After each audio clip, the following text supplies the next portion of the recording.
You're listening to a podcast from the BBC World Service. This is Hard Talk with me, Stephen Sackur. Thanks for downloading this edition of the programme. I do hope you enjoy it. My guest today is a veteran of more than 2 decades of tortuous and fruitless Israeli-Palestinian negotiations. Madrid, Oslo, Camp David. The Secretary-General of the PLO, Saeb Erekat, has been there, done that. But despite all of the talking, the conflict remains as bitter as it ever was. And while the diplomatic track appears blocked, the situation on the ground shows signs of grave deterioration. A wave of stabbings of Jewish Israelis by young Palestinians has raised tensions dramatically. At least 11 Israelis and 70 Palestinians have been killed in recent weeks. Israel accuses the Palestinian authorities of fostering an atmosphere of hate-filled incitement and extremism. The Palestinians say the violence is a response to the intolerable conditions of occupation imposed on their people. It is a familiar exchange of accusation and counter-accusation. But all the while, the potential for a major escalation in the violence rises, and the Palestinian Authority seems unable or unwilling to defuse the situation. Well, I'm joined on the line from Ramallah by Saeb Erekat. Welcome to Hard Talk. Thank you, Stephen. Mr. Erekat, according to the Israelis, more than 40 Palestinians have been killed while in the process of committing acts of violence on Israeli Jewish people. They, the Israelis, call them terrorists. What do you call these attackers? Well, I call them dead Palestinians who lost hope, who Netanyahu told them as young Palestinians, look, a Palestinian state is not going to be in my watch, not in my time. I'm going to deprive you of your future. I'm going to deprive you of any security for your jobs, for your lives. You're going to remain under my occupation. So, desperation have led to this act. And, once you take the hope outside the mind of people, what do you expect? I think Netanyahu should look in the mirror. I mean, the Prime Minister of Israel. Well, we'll talk about Netanyahu's policies, but I really do want to focus for a moment on the Palestinians who are committing these acts and the reaction of the Palestinian society to those people. There are many officials inside the Palestinian Authority who have used the words heroes and martyrs about those mostly young people who've been wielding the knives and other weapons too. Do you use those words, heroes and martyrs? Well, these are our sons and our grandsons. And I really could care less what do you want to call them or not call them, Stephen. But it matters. It matters. Surely it matters what you call them. No, what matters is the question is why such people do such things. Who took the hope from their minds? Who's telling them in Israel that you have no hope and no future whatsoever? Stephen, I don't condone violence. I don't condone the killing of civilians, given it Israelis or Palestinians. We have tried for 20 years to achieve peace. We have tried 20 years to achieve and restore hope in the minds of Palestinians and Israelis. And then came this Israeli government, Stephen, that destroyed the possibility of two-state solution, that destroyed hope in the minds of Palestinians. As a matter of fact, the Israeli Prime Minister is so proud in telling Palestinians, your state is not in my watch, not in my time.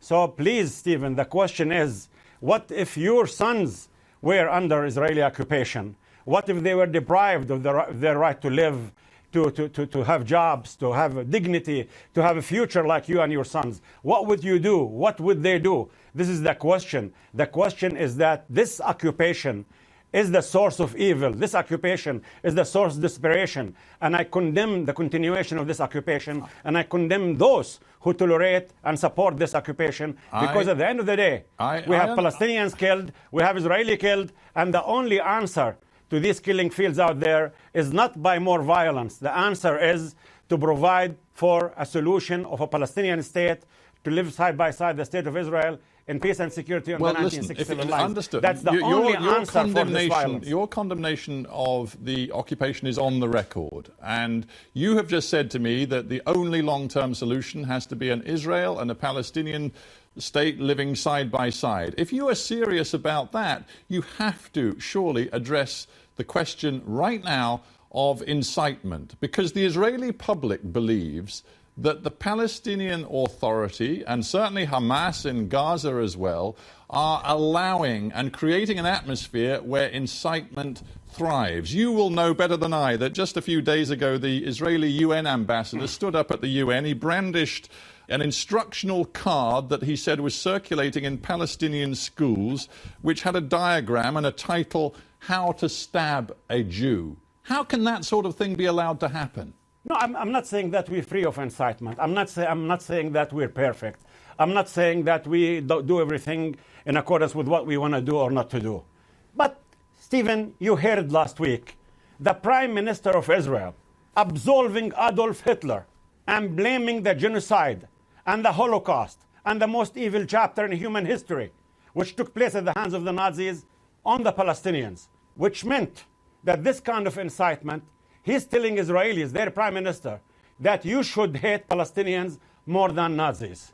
It's the Israeli settlers 2 months ago who burned the family of Dawabshe, 18 months toddler, who burned Muhammad Abu Khdeir. You talk about this wave of violence. 74 Palestinians were killed and 2,200 Palestinians, 222 Palestinians were wounded. Homes are being demolished. People are being ethnically cleansed from their homes. People are losing their security in their homes, in their jobs, in their lives. This is our situation. This is how we live, Stephen. This is how we live. It's my job to challenge senior Israeli politicians, as I have been doing, on many of the issues that you've just raised. But my job with you is not to talk about what the Israelis are doing, because maybe many of my audience can guess what you think about that. My job with you is to challenge you on what the Palestinians are doing. And I come back to this question. Why are TV stations and radio stations in Palestinian territories appearing to encourage these stabbing attacks and to hail as heroes those who carry out these attacks? If the Palestinian Authority is to mean anything, you surely have to control the incitement. Okay, I told you, Stephen, that we're not perfect. There may be some incitement, but you're telling me Palestinian TV and Israel TV and Palestine radio, these are our sons and our grandsons. We want them to live. We want them to have a future. I don't want my son to die. I want him to live. I don't want my son to be a suicide bomber, Stephen. But the point is, what you seem to challenge me with is that you want me to live and you want my son to live and my grandson to live under occupation, seeing his hope taken away, seeing his future taken away, seeing more settlements being planted in the supposed to be Palestinian state, seeing that there is no dignity and no future for us, and then you want people just to behave and say to the Israelis, "Oh, masters, you doing a good job with your settlements and dictations and the killing fields and the demolition of homes and the siege and the closure and using medical supplies and food supplies against the people in Gaza." This is what happens here. Here's what I'm trying to get at. Stephen, if what Israel is doing is being done by any country on earth, believe me, no one will sleep in London or Washington or Berlin or Rome. No one will allow it to happen. This silence of yours in the West, this must stop. This tolerance to Israeli occupation, to Israeli policies, to Israeli war crimes being committed against the Palestinian people, this should stop. But I'll tell you what. We want to live. We want our grandchildren to live. I know. I hear your That is points, the truth, Stephen. No father, no mother wants to bury their children. They love their children as much as you love your children. But here's what I'm trying to look at this situation. I'm trying to look at the big... It's been 48 years since this occupation came about. I was 12 years old when the Israeli occupation came to my hometown in Jericho. Let me get a word in. I'm 60 years old today with 6 grandchildren. This must stop. This occupation must stop. Let me, if I may, this is the source of all get evil. a word in, if I may. It doesn't really matter whether you think that I'm demanding you condemn things or not. What I say to you doesn't really matter, but what matters a lot is how the international community is currently regarding the Palestinians. Angela Merkel, just the other day, said the Palestinians must condemn everything that constitutes support of terrorism. This is a key player in the international community, somebody that you want on your side. So it's nothing to do with me.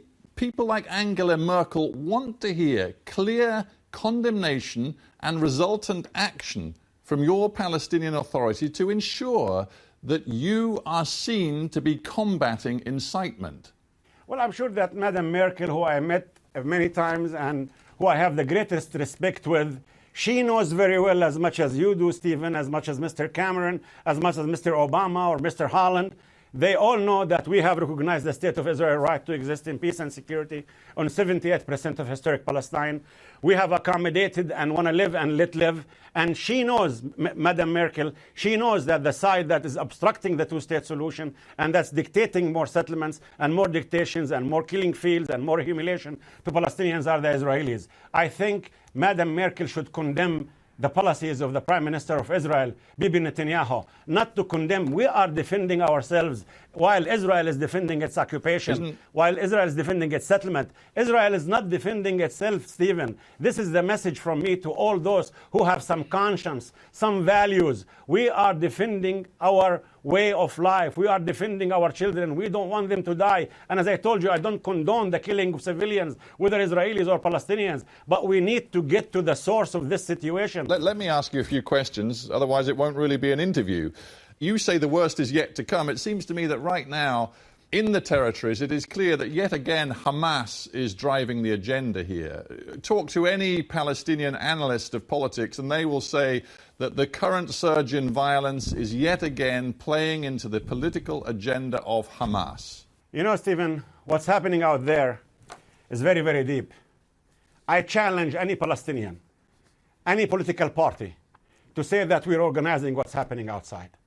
Things are slipping outside our hands. I'm not saying you are. I'm saying Hamas. Believe me, I don't. If you look at what is coming out of the mosques, if you listen to the Hamas political leadership, they want the violence to increase. They see political gain in turning this into, they call it the intifada of knives, into turning it into a full-scale intifada.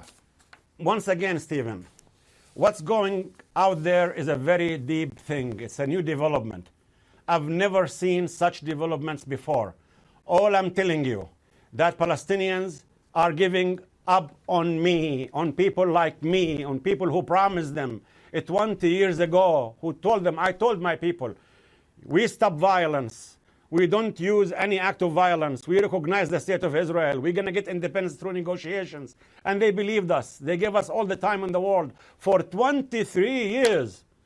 What they're telling me now, we had 200,000 settlers in the year 1993. Today, Dr. Erekat, we have 600,000 settlers. That's the result of your peace process. That's the result of your negotiation. Which is precisely... So what's going out there is deeper than what you think, Stephen. What you were saying is very... Hang on. I'm going to stop you, The only way, if I may finish, the only way to begin a de-escalation and de-confliction program is by restoring hope in the minds of Palestinians. What you are saying to me is both very interesting and it's very frank and it's full of passion. And I hear that passion. But what you essentially are saying to me is that you and Mahmoud Abbas and others lost.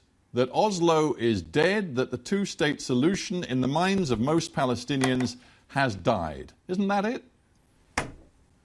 Stephen, it aches my heart to say yes. You know what? 23 years ago, President Mahmoud Abbas, myself, and many in the moderate Palestinian camps told Palestinians, please don't despair. You're not alone. We have to recognize the State of Israel, and we recognize the State of Israel. We have to renounce violence. We have to stop using violence. We have to use negotiations as the tool. And what have I delivered to these people 22 years later? As I told you, people see with their eyes 600,000 settlers in the supposed to be Palestinian state.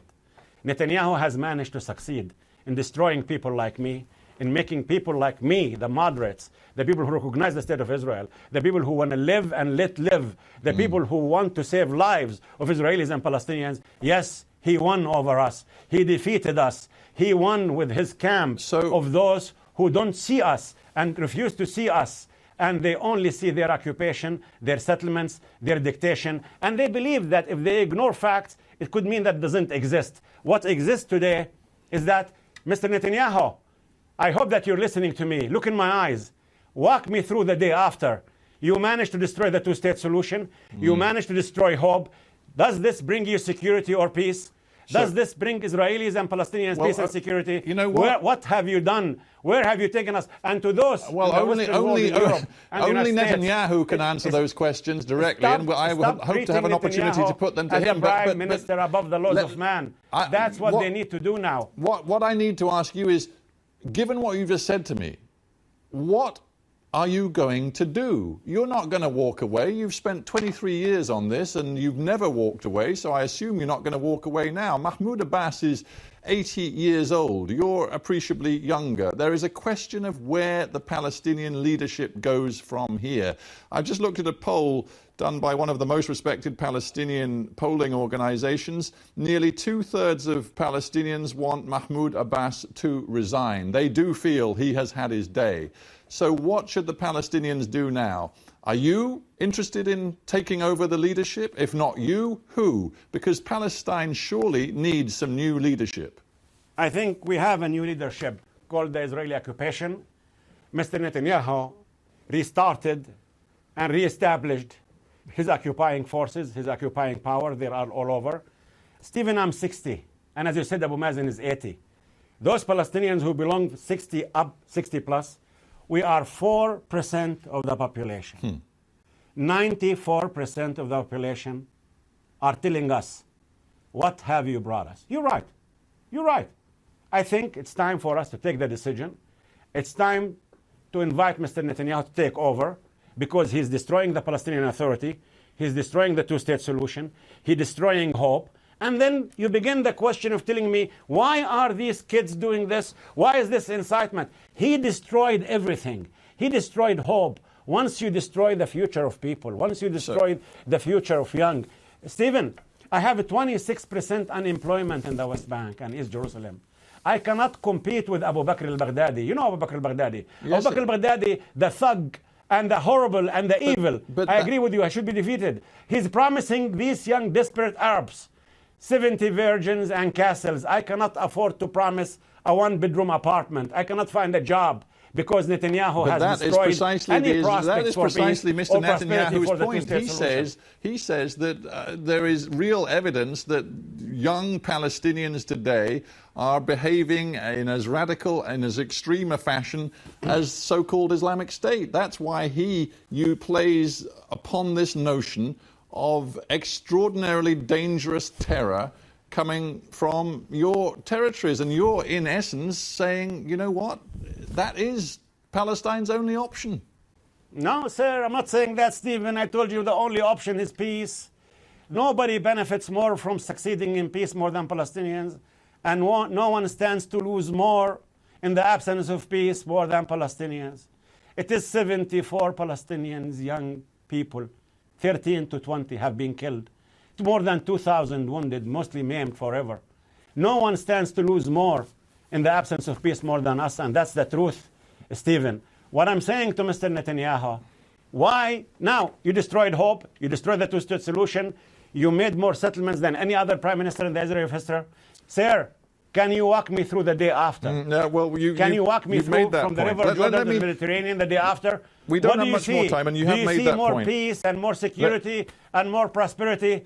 You just cannot. It's not in our DNA, as he says, that we want to kill and be killed and we love violence. We don't want this. We want to live and let live. We want to have good universities, good schools, good hospitals, good jobs, good prospects. We want our children to be the musicians, the physicians, the soccer players, just like your children. Saeb Erekat, he is destroying hope, and please name things by their names. This occupation is the source of evil. This occupation is the source. We have heard this point from you many times. I need to ask you a couple more questions before we finish, if I may. In the absence of drying the swamp of this Israeli occupation and stopping this Israeli occupation, you can say the same thing many times, but I think our audience would like to hear a different question. This question is about the internationalization of the conflict. You personally have been a very, very keen advocate of using the UN route. You said, you know what?